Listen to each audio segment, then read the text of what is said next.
Fred Rodrigues, esse é um detalhe muito importante, economizar, haja vista que essa questão do abastecimento da água é algo que tem que ser trabalhado a curto, médio e longo prazos, não é isso, Fred?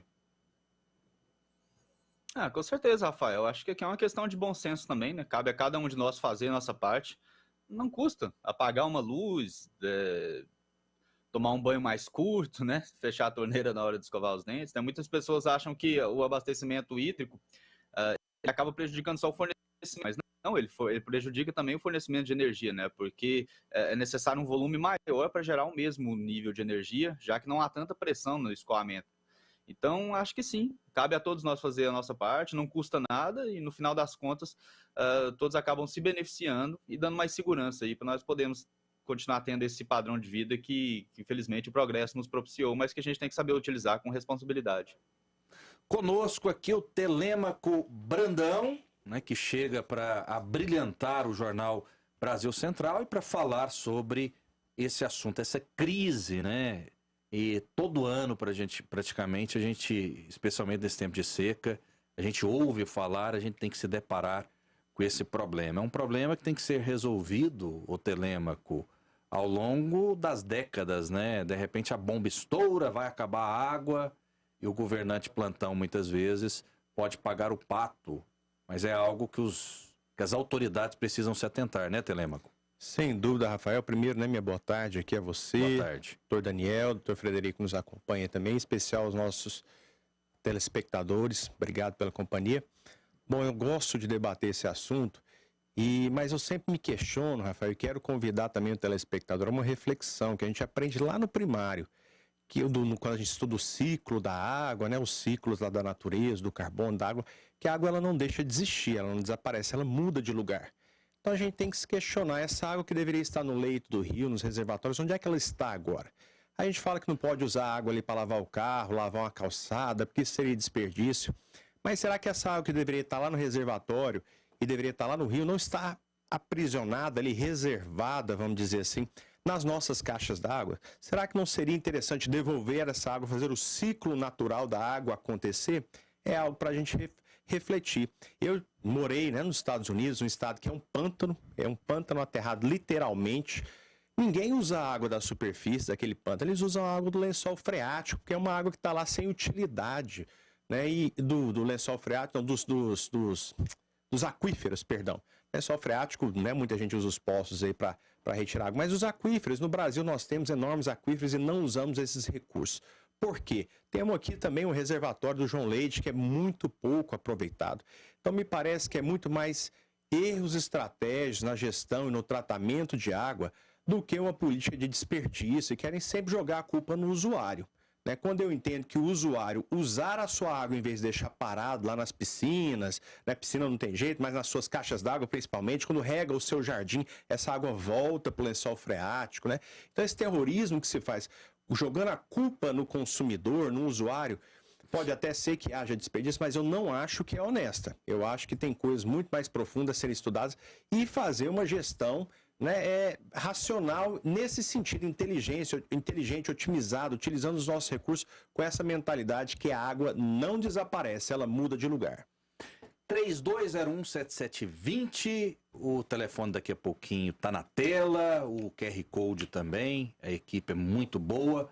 Você aponta a câmera do seu celular para a tela e já fala conosco, você que está nos acompanhando pela internet e também pela televisão. Na RBC FM, você participa por meio do nosso número, 32017720. É muito importante, é fundamental a sua participação aqui no Jornal Brasil Central. Daniel Santana, a questão da água. Fundamental, afinal de contas, né, o nosso recurso, nosso principal recurso, né? Concordo que você tem que ter um trabalho consciente, coerente, de preservação, trabalho que seja realizado não só com os usuários, não só com o cidadão comum, mas com as empresas que ajudam no abastecimento, no fornecimento, com o poder público. É uma cadeia onde que todos têm que estar atentos para poder fazer com que a gente tenha não só uma questão de preservação para futuras gerações, mas de abastecimento dentro das nossas cidades. A gente tem cidades que nos últimos anos cresceram muito e em algumas de maneira muito desordenada. Nós temos um problema de recursos hídricos já hoje no Brasil inteiro. Todo mundo se lembra, há alguns anos atrás, quando a gente teve aquela falta de abastecimento em São Paulo gravíssima que aconteceu. Agora, precisamos trabalhar isso em todas as frentes. Eu entendo quando o governador chega e diz, olha, eu vou fazer um decreto aqui para diminuir o consumo, para a gente poder essa fase emergencial. Depois que passa pela fase emergencial, Rafael, o que eu sinto falta, e aí a responsabilidade, obviamente, é dos nossos governantes, é de projetos para que a gente possa se preparar para uma realidade futura. A partir do momento que chove, que a realidade melhora, geralmente esse debate ele cai em desuso, ele não vem mais para a mídia, as pessoas param de falar sobre isso até a próxima seca. Nós temos que ter um trabalho pensando no futuro, para que isso deixe de ser um leve e traz a todo momento, um fecha e abre a todo momento, um diminui e aumenta a todo momento, bandeiras aumentando e diminuindo, porque essa situação não vai parar se não tiver um trabalho a longo prazo para se proteger, para se ter um recurso racional, se trabalhar visando mesmo abastecimento atual, abastecimento futuro, dentro de uma cadeia de normalização desse processo. Andréia Santana traz mais um assunto para o debate e é polêmico, Andréia. Isso mesmo, a Prefeitura de Goiânia autorizou hoje, através de um decreto do prefeito Rogério Cruz, a volta do público nos estádios de futebol. A cada jogo será permitida a entrada de 1.500 torcedores ou até 30% da capacidade do estádio. O decreto também proíbe a venda de alimentos e bebidas do lado de fora dos estádios e ainda determina que sejam seguidos todos os protocolos de segurança da Secretaria de Saúde. O jogo de hoje, entre Vila Nova e Náutico, e a partida de domingo entre Atlético e Corinthians ainda não terão a torcida nos estádios. Volta do público aos estádios. Eu chamo você para participar conosco por meio do nosso WhatsApp 3201-7720. Qual a sua opinião? É cedo ou tarde demais? Telêmaco Brandão. Rafael, desde o início dessa pandemia, né, eu critico algumas medidas. Eu tive a oportunidade de participar da entrevista com a secretária de Educação, quando falava do retorno às aulas. E eu a questionei e a peguei de surpresa sobre se estavam fazendo exames para saberem quais os profissionais poderiam voltar, porque estavam preocupados, o contexto era, estavam condicionando isso à vacinação. Todavia, a gente sabe que muitas pessoas adquiriram a doença e a imunidade natural, né, no que pese esses debates muito rasos, aí, politizados sobre a doença. É certo, quem teve, né, o contato com o vírus é imunizado sim, né, os médicos, aí, as pesquisas mostram que às vezes até para durar de 10 a 13 anos a expectativa é que o coronavírus já é uma família de vírus que existe aí na natureza. Seu cachorro toma vacina contra o coronavírus, saiba você, né, isso é uma variante, as outras que vieram depois, né, o SARS-CoV-19 é uma variante. Então, eu sempre tive isso em mente, essa questão agora de passe sanitário, né? De quem está vacinado só pode entrar nos lugares. Mas e quem teve a doença? Meio que nem precisaria estar vacinando, uma discussão madura, mas está proibido falar qualquer coisa com relação à vacina hoje em dia. Mas essas pessoas poderiam estar, sim, frequentando os estádios já há muito tempo, poderiam estar trabalhando, independente de vacina tá ocorrendo. Mas hoje nós já temos boa parte da população vacinada, né? Os números mostram que, de fato, está funcionando essas medidas de controle, né? Que as pessoas se conscientizaram do distanciamento social, do uso de máscara. Então, não vejo problema nenhum em estar se frequentando o estádio nesse contexto e com esses cuidados. A vida tem que voltar ao normal, né? Existe o esporte tem um papel na sociedade, onde vocês falavam de praça aqui antes de eu chegar. A praça também tem ali seu papel terapêutico, o esporte também, o lazer, para restabelecer o equilíbrio aí nas pessoas, né? Voltar à vida.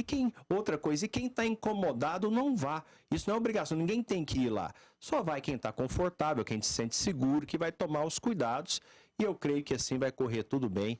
E eu adoro frequentar o estádio, Rafael, estou sentindo falta. Daniel, que é jornalista esportivo há muitos anos, qual a sua opinião? Estou feliz e ao mesmo tempo estou triste, Rafael. Eu vou te explicar o porquê. Mais uma vez, fazendo aquele disclaimer que eu sempre faço aqui. Eu não sou técnico, eu confio nos técnicos da área da saúde, da nossa Secretaria Estadual de Saúde, que eu conheço. Esse decreto é um decreto da Prefeitura, então não se remete à Secretaria de Estado. Mas eu respeito os técnicos que estudaram ali e colocaram algumas normas. Agora, eu tenho o direito de questionar essas normas. E quando eu questiono, eu não estou dizendo que eles estão errados. Eu só gostaria de uma explicação um pouco mais profunda sobre isso. Inclusive, eu acho que falta muito no poder público abrir o diálogo com a população. Você volta o público aos estádios, numa pequena porcentagem, utilizando protocolos de segurança, até aí, para mim, tudo bem.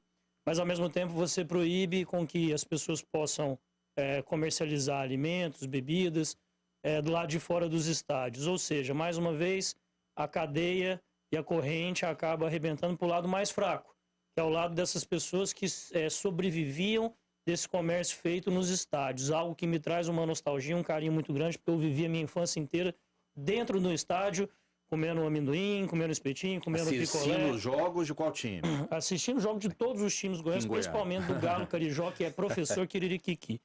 E esse estádio que apareceu aí, antes de reformado, inclusive o Estádio Olímpico, fui muito ver o Goiânia jogar. Infelizmente, só as divisões quando o Goiânia menores jogava, do nosso futebol. Hoje parece que nem joga Você mais. podia respeitar mais o Goiânia. Concordo, Então, viu? Respeito o nosso sinto Goiânia, né? falta disso e, mais uma vez, como eu disse, a corrente ela quebra para essas famílias que sobreviviam e precisam do futebol para sobreviver. Peraí. Calma aí. Tem só um dois momento. torcedores do Os Goiânia clubes. aqui. Os dois de Goiânia é uma coincidência. Os dois de Goiânia estão no mesmo estúdio nesse momento. Eu vou chamar o presidente do Goiânia aqui. pra você falar isso 100% pra da ele, torcida de Goiânia reunida aqui. E eu acho que eu nunca encontrei um torcedor tão novo do Goiânia igual o Telema. Estou impressionado com isso. Mas É muito fácil para o cronista esportivo, para o cara que já se candidatou, né, dizer o seguinte: eu torço para o Goiânia, não arruma problema com ninguém. isso é uma falácia Daqui a pouco eu quero perguntar pro Fred para quem que ele torce. Isso Eu é acho que é pro Goiânia também. É pro Goiânia, Fred? Pode ser também, já que tem dois aí hoje, vamos aumentar. Vamos Só falar sobre que você me popularidade conhece. do Goiânia. Você me Ok. conhece há Hoje sou muitos goianiense. anos e sabe que meu pai é torcedor do Goiânia, é uma questão que vem de família. E aí, só para finalizar, sem me alongar muito, quando eu falo abrir o diálogo com a população, fico feliz dos clubes poderem retornar a ter renda e também é importante, os clubes passam por um momento difícil, mas triste por aquelas famílias que não vão poder sobreviver e que estão em dificuldades porque não podem exercer o seu trabalho ali no futebol. E aí eu vou dizer o porquê que eu gostaria que as autoridades pudessem colocar esse discurso mais claro. A gente não tem no decreto autorização de feiras livres. A gente não tem no decreto Há muito autorização de praças de alimentos alimentares de shopping, praças de alimento em shoppings. Também. Qual o motivo prático realmente de você não poder ter famílias que precisam de sobreviver vendendo ali o seu espetinho, o seu gerante, a sua cerveja na porta dos estádios, nós temos feiras livres? O futebol Eu gera não quero ser renda o dono também, da né? verdade, mas eu gostaria de uma resposta das pessoas que fazem esses decretos sanitários.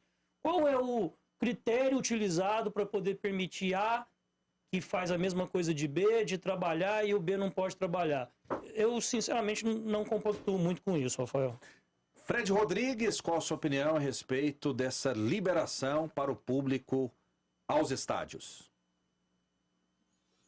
Acho que já passou da hora, né? Acho que a partir desse momento nós temos que caminhar no sentido de retirar restrições, não colocá-las, né? Acho que todas têm que ser estudadas com carinho, com atenção. Nós, basicamente, depois de 2 anos, já sabemos bem o que não é tão eficiente, né? Um comparativo que a gente pode fazer são os estados dos Estados Unidos. Lá eles são praticamente liberados para cada um tomar a sua decisão, salvo motivo de força maior, claro. Mas a gente vê que o comparativo ali entre os estados que foram mais liberais na reabertura e os que foram mais restritos, não houve uma diferença significativa de casos, né? Inclusive com alguns estados mais restritos tendo um aumento de casos e os estados mais liberais tendo um número de casos menor. Então, nesse exato momento, onde nós precisamos retomar a normalidade, dar essa impressão para o público, né? Porque é algo que vai demorar ainda. Eu acredito que vão ser aí 2, 3, talvez até 5 anos, até que a população entenda o que realmente aconteceu de 2020 para cá e assimile isso.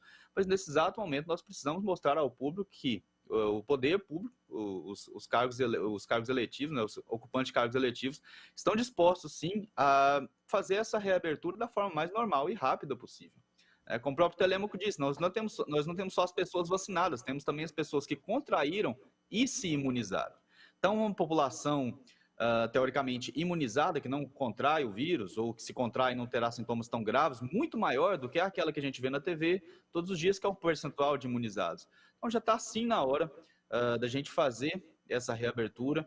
Eu gostei também do comentário que o Daniel trouxe. Afinal de contas, há pessoas nessa reabertura que vão acabar sendo prejudicadas e por justamente definições que, ao primeiro olhar, parecem muito incongruentes, né? A gente vê que certos setores estão completamente lotados, há liberação ali de venda de alimentos, de bebidas, mas a outros ali gera essa proibição e acaba realmente prejudicando quem está na ponta mais baixa ali da situação, né? Que é o pequeno empresário, aquela pessoa que está fazendo salgado para vender, que às vezes comprou uma bebida para vender ali na porta.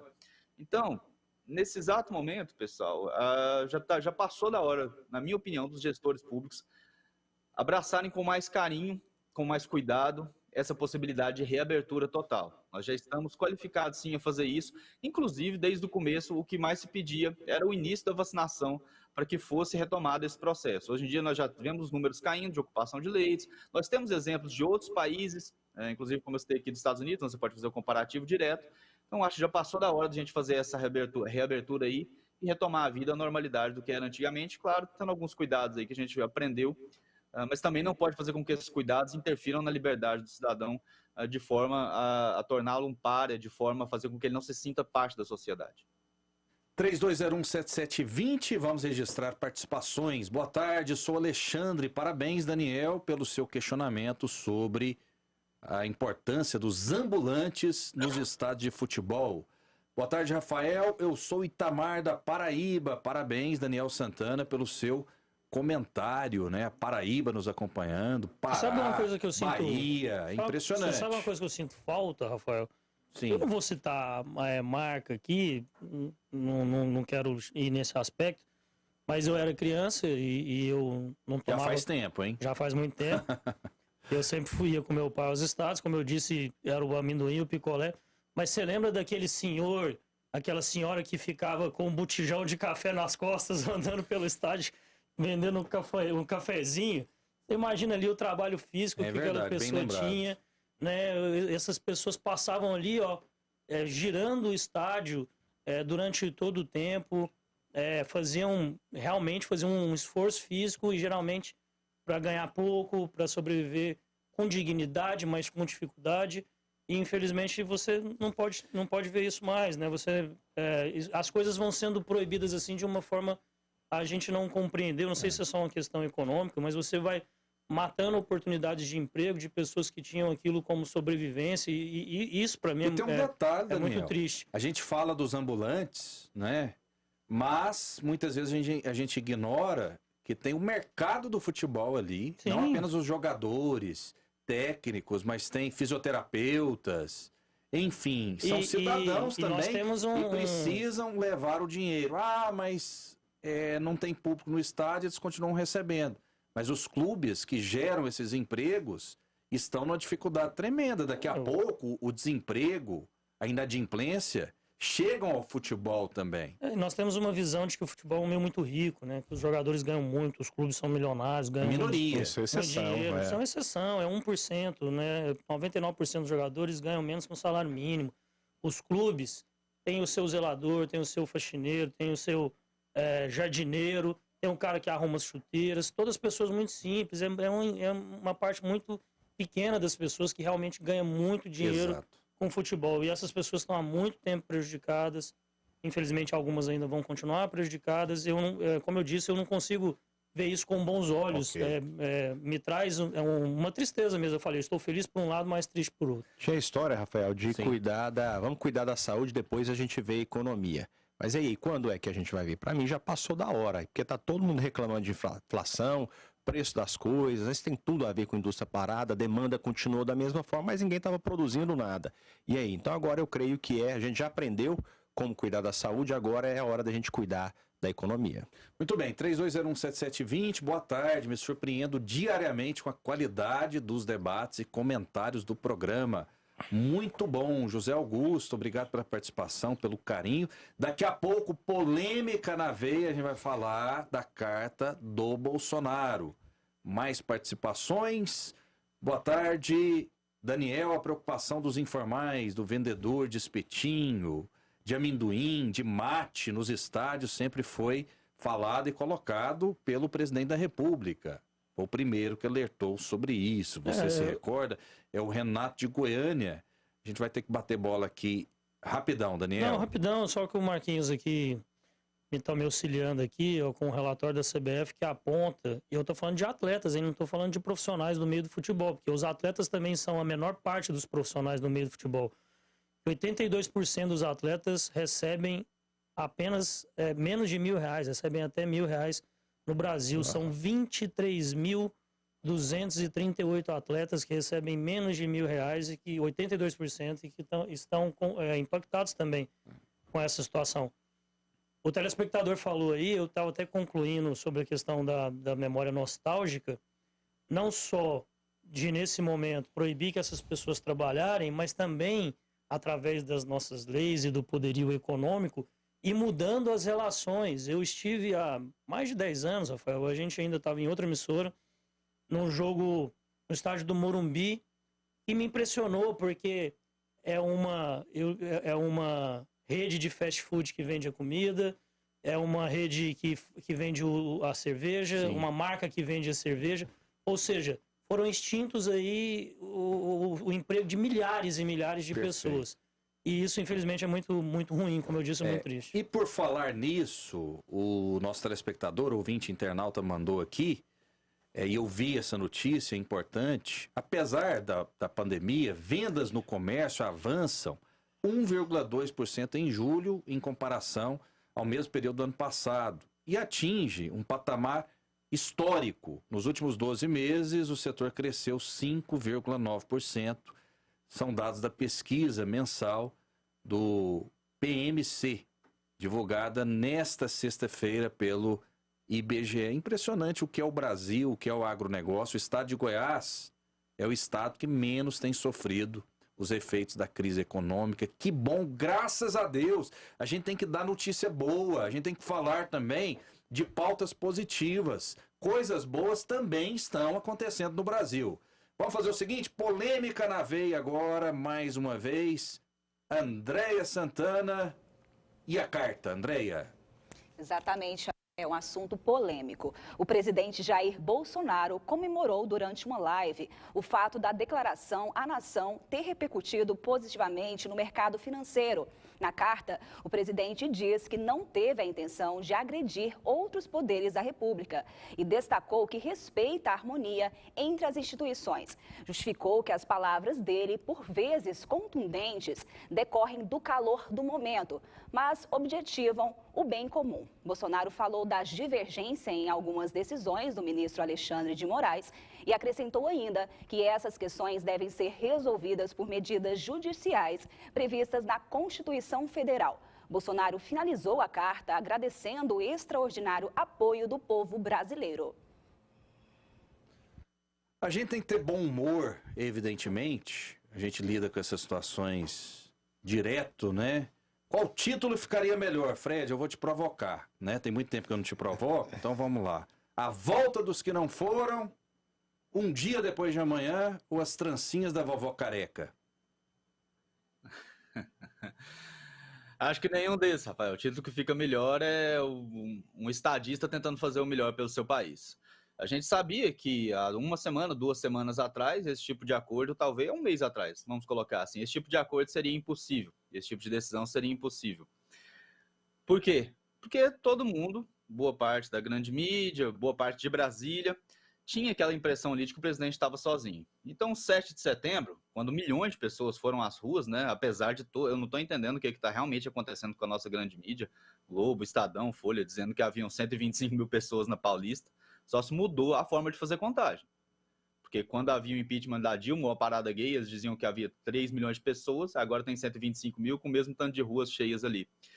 A verdade é que as manifestações do dia 7 de setembro deram uma força muito grande, deram um cacife político muito grande para o Bolsonaro, e agora ele tem mais opções para utilizar. Teoricamente, e eu entendo isso, vindo dos apoiadores, muitas pessoas queriam que ele já fosse logo para a solução final, que seria um confronto mais direto ali, talvez com intervenção, talvez utilizando também a força, ou pelo menos a influência política das Forças Armadas, e agora ele viu que ele não precisa fazer isso. Talvez ele já tivesse visto antes, mas agora ele entendeu 100% que ele não precisa fazer isso. Então, o que fizeram? Chamaram o Temer. Por que o Temer? Porque em Brasília, quem indica que é o responsável. Então, quem indicou o Alexandre de Moraes, que é o grande causador, que é o grande agente de toda essa instabilidade política que a gente vê hoje? Foi o ex-presidente Michel Temer. Então, chamaram o Temer e falaram, o que você pode fazer para resolver isso aí? Sentaram-se todos, conversaram, e olha que curioso, hoje a gente acordou sem nenhuma prisão da Polícia Federal, que costuma geralmente fazer suas ações na sexta-feira. Então, muito se falou desse acordo em Brasília, onde o presidente cederia um pouquinho, seguraria o ímpeto, e, ao mesmo tempo, o judiciário assumiria sua responsabilidade, pararia de interferir nos poderes, o executivo passaria uma proposta que limita a atuação do judiciário. Hoje em dia, a gente sabe que qualquer decisão do presidente, uma medida provisória do presidente, ela pode ser facilmente derrubada por uma decisão monocrática de um ministro da STF através de uma requisição, através de uma ação de um partideco pequeno. Rede, pessoal, são especialistas em fazer isso.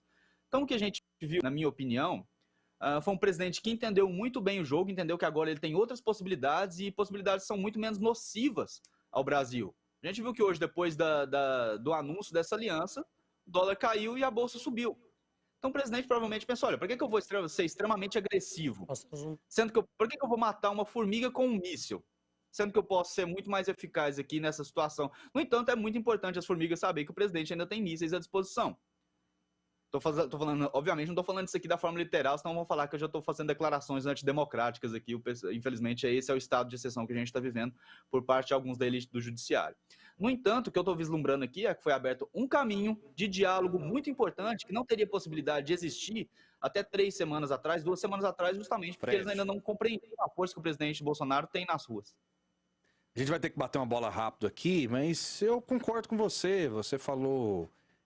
o Bolsonaro começa a entender o jogo. E é um jogo, não vamos nos iludir, essa é a realidade. Ele precisa de governabilidade, ele precisa transitar. E a gente que torce pelo país, infelizmente tem gente que torce contra, eu creio que o Bolsonaro ele deve estabelecer uma pauta positiva para o país, rapidamente. Porque por meio das suas redes sociais, ele divulga algumas ações... Mas ele fala muito para os convertidos, ele precisa começar a falar para todos os brasileiros, para todo mundo, né? Ele precisa se comunicar muito melhor, até mesmo os veículos de comunicação mais tradicionais. Inclusive, eu abro espaço aqui para que nós façamos uma entrevista com o presidente da República, aqui nesse jornal. Se você puder me ajudar nisso, ô Fred, eu te agradeço. Você que tem muitos contatos, para ele conversar com a população, não só por meio das redes sociais. A rede social é um instrumento, mas existem outros também. Estabelecer, né, pautas do bem, parar de brigar um pouquinho. E eu estou dizendo que eu gosto do presidente e torço para o melhor do nosso país. Telema, com sua opinião? Bom, Rafael, eu já até publiquei um vídeo hoje nas minhas redes sociais. O pessoal desse debate intenso em grupos de WhatsApp, às vezes um nível muito superficial, de piadinha, né? O brasileiro é bom nisso, né? Muito criativo. Mas eu acho que a gente tem que ser sério, né? Nesse momento. O fato está aí, minha questão é entender o porquê isso foi feito. Eu vislumbro 2 possibilidades, elas, né, coerentes com informações que a gente tem. Uma é que isso foi estratégico, é um acordo de paz. E quando eu estava refletindo sobre isso, eu me lembrei do episódio, que o único presidente americano que pôs os pés na Coreia do Norte foi o Donald Trump, depois do ápice ali da escalada de tensão entre os 2 países, com porta-aviões sendo deslocados, com a guerra iminente, e veio o acordo de paz. Então a gente sabe, quem tem essa percepção e conhece, né, as questões da arte da guerra, sabe que isso é eficiente sim, que isso funciona, e mais que isso é praticado. Se foi isso que o presidente fez com a sua fala, né, já falando que no outro dia estaria reunido ali com o Conselho da República, foi algo estratégico, genial e que produziu o seu efeito, e é isso que é a parte daí do pessoal que simpatiza pelo presidente, que é acreditar, e tem sentido, tem algum sentido, e eu gostaria que fosse isso que aconteceu.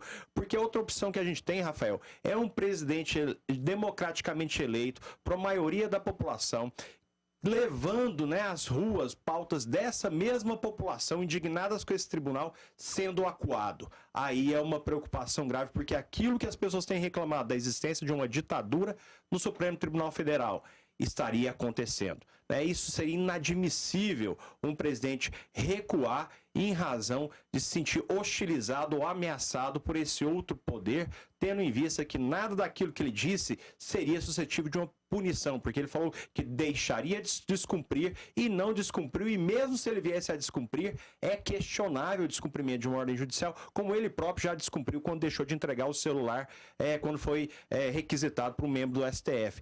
Então, Rafael, nós temos essas duas opiniões, ou uma estratégia que foi colocada em prática e funcionou, e ele mereceria os parabéns por isso, ou uma outra hipótese que nós temos um presidente acuado com a população nas ruas e nem isso esses ministros estariam temendo. E se for isso, Rafael, eu estou muito preocupado com o que virá daqui para frente, mas eu ainda estou observando e aguardando os desdobramentos. Conosco aqui hoje também, daqui a pouco ele vai falar sobre o estúdio RBC, e tem muita gente com saudade, é o Jean Paul Lopes. Vocês conhecem o Jean Paul Lopes? Tudo bem, Jean? Tranquilo nessa sexta-feira? Seja muito bem-vindo ao Jornal Brasil Central mais uma vez. Eu estava bem até ouvir o seu comentário, aí eu deixei de ficar. Sério? Por quê? Mas um boa tarde a todos. Você discorda de quê antes do boa tarde, Jean? Por quê? Ou depois do boa tarde? Senhor Rafael Vasconcelos, eu vim aqui até para falar sobre o estúdio RBC, sobre a revolução que nós estamos fazendo nessa rádio. Revolução é uma palavra que eu não gosto muito, mas cabe, porque a gente está mudando tudo na rádio para melhor. Ao contrário do comunista que sempre faz revolução para mudar para pior.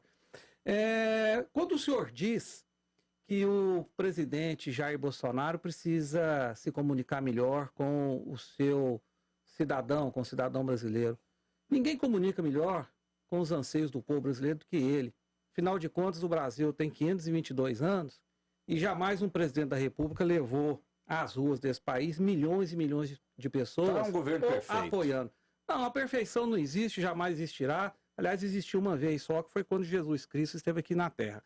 Tirando ele, não existiu mais ninguém perfeito. O Jair Bolsonaro tem erros, mas o erro dele não é a comunicação. Ele comunica muito bem, sim, porque ele fala tudo aquilo que eu tenho vontade de falar. Aliás, eu acho que ele fala menos. Você acha que comunica bem? Fala um dia... Não, quem comunica bem é o João Dória, né? Com aquele ar encebado. Isso aqui não tem nada a ver com o João Dória. Não, aquele ar de janota, de almofadinha. Um dia ele diz algo, no outro dia desmente e que fala fica como por isso mesmo. um lord inglês e faz as maiores atitudes totalitárias e autoritárias sobre o povo do Estado que ele comanda. Um homem hipócrita, um homem falso. Quem fala bem é o Lula, que além de falar um português totalmente errado, enquanto passava, fazia carinho no povo brasileiro com suas palavras vazias e hipócritas, roubou essa nação durante 16 anos. Né? Quem fala bem é essa gente. Então o Bolsonaro, ele fala como ele dá conta de falar. Ele é um soldado, ele é um homem oriundo do Exército. Lá no Exército não tem lugar para frescura. Lá é gente rústico mesmo. E o que importa ele acertou em voltar atrás, então. Não, aí é outro assunto. Eu estou falando da comunicação. Mas eu tô falando desse assunto. Em São Paulo, domingo passado, terça-feira passada, tinha mais de 1 milhão de pessoas, perto de 2 milhões de pessoas, na Avenida Paulista. Em Brasília, como jamais aconteceu, nem mesmo na época das diretas já, quando era uma coisa do povo brasileiro em prol de eleições diretas, não em torno de um político, teve 500 mil pessoas. É a comunicação do presidente ou não que levou essa gente toda à rua? Agora, o que aconteceu ontem, como pessoa, como cidadão, eu me decepcionei, eu não esperava que ele levantasse essa bandeira branca depois de tudo que o povo brasileiro fez no dia 7 de setembro. Foi de Gênesis Apocalipse para concordar comigo eu particularmente me decepcionei, sobretudo porque ele veio e fez digamos assim, deu um passo atrás. Mas por que o Alexandre de Moraes também não deu? Por que o STF não foi ao microfone e fez a mesma coisa? Né? Então, apenas o presidente da República que fez, na minha opinião, ele foi muito pressionado. Eu tenho certeza, pelo que eu conheço da política brasileira, que presidente de Senado, presidente de Câmara Federal, ministro de STF e o sistema brasileiro que corrói essa nação há 500 anos, foi lá e falou para ele, ou você dá um passo atrás ou a gente derruba você, a gente abre um impeachment contra você amanhã mesmo. Para mim foi isso que aconteceu. E ele, para se manter no poder, foi obrigado a ter esse ato decepcionante para mim enquanto brasileiro, porque tudo que ele fez, ele está certo, tudo que ele falou do Alexandre de Moraes é certo, é correto. Aliás, eu acho que ele falou pouco. Alexandre de Moraes não é só um canalha, é muito pior do que isso. Se ele fosse só um canalha, era fácil lidar com ele, mas ele é muito pior que isso. Então, Rafael, eu estou decepcionado, mas ele foi pressionado a fazer isso. E para terminar minha fala, que eu vim aqui falar de música, de poesia, de arte, eu quero dizer para o senhor o seguinte: o Jair Bolsonaro, quando ele bate pesado, ele é criticado pela grande mídia, é criticado pelo senhor. Quando ele fala docemente, quando ele levanta a bandeira de paz, ele é criticado pela grande mídia, é criticado pelo senhor. Ou seja, o Jair Bolsonaro, se ele respirar, ele é criticado pela grande mídia brasileira, pelo sistema brasileiro que corrói essa nação, e tem com ele um único muro que impede que o sistema volte para corromper, para roubar, para fazer do Brasil o que foi feito durante os últimos 500 anos. Jean chegou chegando, isso é muito bom, isso é muito próprio do Jean, mas só um detalhe, o Jean sabe disso, né? Que eu avalio sempre pautas, faço elogios e críticas ao presidente da República, a governadores, prefeitos, então, por que todos você os não entes avalia as políticos. pautas do Tarcísio na infraestrutura? Já falei várias vezes. Do Paulo Guedes na economia, Já que o falei. Brasil no meio de uma pandemia, onde a maioria dos O senhor países não, o senhor não estava aqui, mas né? eu destaquei agora. Por que você não há pouco levanta a pauta o da crescimento criminalidade do que comércio. caiu no país, com Também. a falta de dinheiro do Estado financiando artista medíocre, através de Lei Rouanet, financiando Rede Globo, financiando Foro de São Paulo, injetando dinheiro nessa grande mídia? Você tem que olhar a pauta do governo, que o Jair Bolsonaro é como pessoa, se ele é rústico, se ele é grosseiro, isso não me interessa, é problema da mulher dele. Não é meu problema, meu problema é o que acontece no Brasil. Já o problema do Bolsonaro é que ele joga dama, o jogo é de xadrez. Ele não vai conseguir maioria, entendeu? Falando apenas para os convertidos. Mas enfim, uma opinião muito particular, fique com a sua, não tem problema nenhum. A gente fala aqui agora do estúdio RBC FM, uma coisa que você sabe é que eu torço para o país. E concordo com você que tem gente mais torcendo contra, e eu vou falar aqui rigorosamente o que eu penso, torcendo para que dê certo, para que o governo dê certo. Jean Lopes, o estúdio RBC, como que foi a gravação com a Maria Eugênia? Agora Espetacular, sim. né? Agora sim, Muda Rafael. a chave aí. Agora sim o senhor falou a mim o que eu gostava que Eu trouxe ele para falar do programa dele e ele começa a arrebentar com o apresentador do programa. Não, nós Meu estamos Deus debatendo do céu, ideias que aqui. que Qual que é o isso? seu lema? Qual que é o seu lema? Brigam as ideias e não as pessoas. Tudo bem. Daqui a pouco a gente vai sair para almoçar. Eu vou pagar um filé parmegiana para você me perdoar. Rafael, ontem nós tivemos aqui nos estúdios da RBC, esse estúdio, a artista Maria Eugênia, e nós fizemos um programa com ela, ao meu ver, antológico. É um programa que vai ficar marcado na história da cultura goiana. Antes a gente já tinha feito outros 3 programas do mesmo padrão, com o Fernando Pirillo, com o Pádua e com o Marcos Antônio. O programa do Marcos Antônio ainda não foi ao ar, irá segunda-feira próxima, às 18h15 na RBC e para o YouTube também. Mas o programa com a Maria Eugênia ontem foi muito especial, porque ela estava, desde o início da pandemia, fora dos microfones, sem fazer show, e ela ontem fez um programa altamente emocionante. Ela se emocionou várias vezes por voltar a cantar, por voltar a ter contato com o público. E eu convido você, querido telespectador, querido ouvinte, que nos vê, que nos assiste e que nos ouve nesse momento, não perca as edições do programa RBC, Estúdio RBC. E está uma coisa maravilhosa. Nós já temos agendado 8 artistas para virem gravar, outros tantos virão após esses 8. E é um programa, Rafael, que está dando o que falar no meio da cultura goiana. Porque 2 horas um artista cantando, contando história, dando entrevista, mostrando suas músicas, não existe no rádio brasileiro, Rafael. Muito bem, desejo muita sorte. A gente veiculou no começo do jornal e dos debates uma matéria muito especial feita pelo Pedro Henrique Rabelo, é o que a gente deseja, e esse programa ele vai para a TV também, e com certeza é um espaço tremendo para os bons cantores de Goiás, Jean. É verdade, a matéria do Pedro, eu assisti, eu estava ali na minha sala assistindo, muito bem feita. A Maria Eugênia deu uma entrevista, os olhos dela marejando. O Marquinhos, que está aqui na mesa de áudio, o Marquinhos é meu parceiro, A gente faz o Estúdio RBC, é um trio, né? O trio Parada Dura. Eu na apresentação, o Marquinhos na operação, na mesa de áudio, e o Azaf cuidando do VMix, cuidando da internet, das imagens. E a gente está muito entrosado. E o Marquinhos foi testemunha ontem de um dos maiores programas que eu já participei na minha carreira, seja no esporte, seja na política, seja na arte.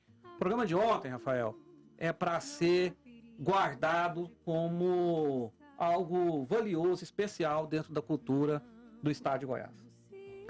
Muito bem, quero agradecer a sua presença, Jean, muito obrigado mais uma vez. Obrigado, desculpa eu ter me exaltado com o senhor no debate. Você exaltou com muita gente hoje, né? Mas tá desculpado. Mas é porque o senhor me provocou com aquela fala.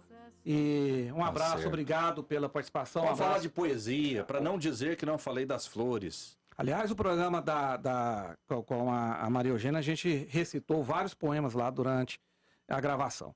Muito obrigado a todos, um grande abraço. Valeu, Daniel Santana, peço até desculpa, o Daniel não falou sobre esse último assunto, né, Daniel? Sem problema. Boa tarde para Vossa Excelência. Boa tarde, boa tarde a todos de casa, André, você, Rafael, Telêmaco, Alfred. Faça do diálogo, da discussão, crescimento pessoal, crescimento para o país, eu acho isso importante. Nessa minha fala final, então, elogio o presidente por ter aberto o diálogo, disse e pedi que isso acontecesse ontem. Espero que o outro lado esteja disposto a dialogar também, porque ninguém dialoga sozinho e nós vamos estar vigilantes para ver se isso vai acontecer. Um abraço a todos, uma boa sexta-feira e até segunda. Telêmaco Brandão, muito obrigado mais uma vez. Telêmaco, boa tarde. O Telêmaco vai falar no TBC Debate. Segunda-feira, né, Telêmaco? Sim, tava agendado para hoje a gravação. Segunda-feira é sobre Getúlio Vargas. Sim. Estadista ou ditador? Vai pegar fogo, com certeza, Telêmaco. Obrigado. Sim, eu quero agradecer a oportunidade, esse espaço aqui, né? Agradeço o carinho da audiência, né? André, o Daniel, o Dr. Frederico também conosco aí. E estamos aí até sexta que vem ou até o próximo TBC Debate. Eu que cometi um gafe hoje, Rafael. Eu perguntei pro Telêmaco qual que era o Instagram dele. Não tem jeito, É óbvio que é Telêmaco, então vá lá segui-lo, que ele tem dado opiniões muito boas lá sobre o cenário político do nosso país. Fred Rodrigues, como ele tá em casa, né? Fica em casa, Fred. Fica em casa, Fred. Eu acabei despedindo por último. É só uma brincadeira. Um grande abraço, Fred. Sempre bom ter você conosco. Obrigado, Rafael. Hoje nossa bancada aí tava cheia das estrelas, né? O Daniel, o Telêmaco, que agora o Jean por último. Obrigado mais uma vez por conduzir o programa. Né? Hoje tava bonito, rapaz. Que é isso? Queria finalizar aqui com uma reflexão do Olavo de Carvalho, né? Onde ele diz que muitas vezes a gente não precisa ter uma resposta para tudo. Às vezes a gente aguarda 4 horas e a resposta aparece. Então, acho que a situação de ontem é um exemplo disso. A gente já está começando a ver resultados positivos, como eu disse, não tivemos ação da Polícia Federal hoje. O senador Magno Malta acabou de dizer em suas redes que o 5º mandado de prisão do Oswaldo Eustáquio foi revogado. Então, vamos aguardar um pouquinho para esperar se o presidente conseguir resolver essa situação sem jogar o país numa instabilidade política e econômica. Todo o mérito vai ser dele, com certeza. Rafael, rapidamente, porque eu não posso deixar de falar, eu acabei me esquecendo. Veja bem. Qualquer palavra que o presidente da República fala é tido como grosseira, agressiva, né? Ele é jogado lá no último patamar. Ontem, depois da carta que o presidente escreveu ao povo brasileiro, o governador de São Paulo, almofadinho João Dória, chamou o presidente de rato no Twitter dele. E eu não vi uma pessoa da grande mídia criticando o governador de São Paulo por ser agressivo ao chamar o presidente da República, a autoridade mais importante da nação, simplesmente de rato. Especialmente no momento de ato de nobreza, né? Exatamente. Muito bem. Tem que acabar esse jornal pro Screte entrar em campo com Daniel de Paula, com a Lair de Paula. Ei, que nepotismo aqui na Agência Brasil Central, hein? O Vitor Monteiro. Tem mais alguém, Daniel? Hoje o Lucas Nogueira tá com a gente também. Lucas Nogueira, o mais bonito de todos. Ele tenta, né? Muito bem, vou passar agora para Andréa Santana, que vai tocar a bola de volta para o Scratch em campo. Boa sexta-feira para você, bom final de semana, Andréa. Para você também, Rafael. E o Jornal Brasil Central vai ficando por aqui. Eu te desejo uma ótima, excelente sexta-feira.